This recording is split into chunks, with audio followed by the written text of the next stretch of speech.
Well, everyone's back at work, the kids are back at school, it's back to reality, the holidays are over. But the reality of just how much we spent over the festive season is also now starting to hit. And joining us right now is Tammy Barton from MyBudget.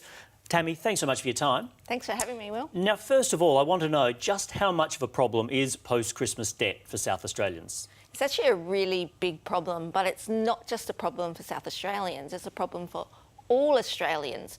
What happens is, even though Christmas is the same time every single year, it seems to creep up on some people and they end up spending more than what they thought they were going to. And it's not just on presents, it's all the little peripheral expenses like food and entertainment and travel and that sort of thing. And all of those things add up. And what happens is a lot of people use credit card.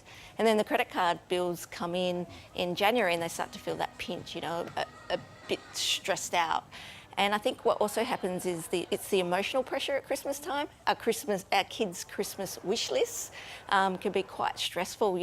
Children asking for PlayStations and Xboxes, but really not understanding how much those things cost. Now, when we start off the year in the red, it's not a great feeling. So how do we get out of it? We can't ignore the reality. What is the best way? Now it's February and we might have a bit of debt racked up. How do we go about paying that off and getting back into the black? No, you're absolutely right. It's not a great feeling starting the year off in the red.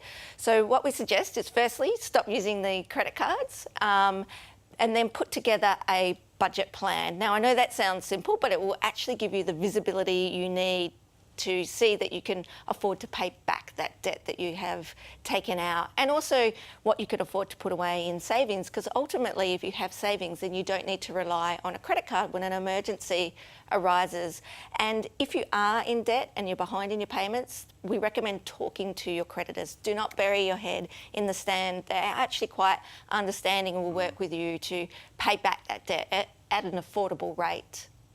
And also just looking at something else we can do, I guess, to pay back that leading into Christmas. What's the best way to not get into that trouble in the future?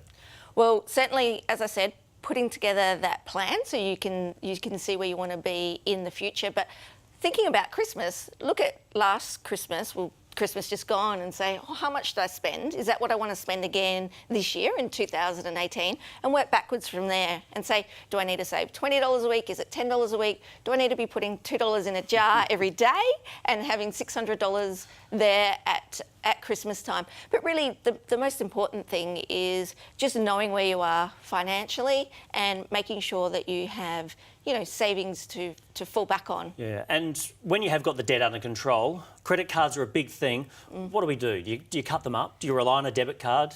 What is the best advice? Ideally, we'll cut them up and use a debit card, because when you're using a debit card, you're using your own funds. It's coming out of your bank account and you're not getting yourself into debt. So, I mean, as a rule of thumb, we always tell our clients to cut up their credit cards and use a debit card. That is the best way to go for sure. Some good advice. Tammy Barton from MyBudget, thanks so much. No worries. Thanks, Will.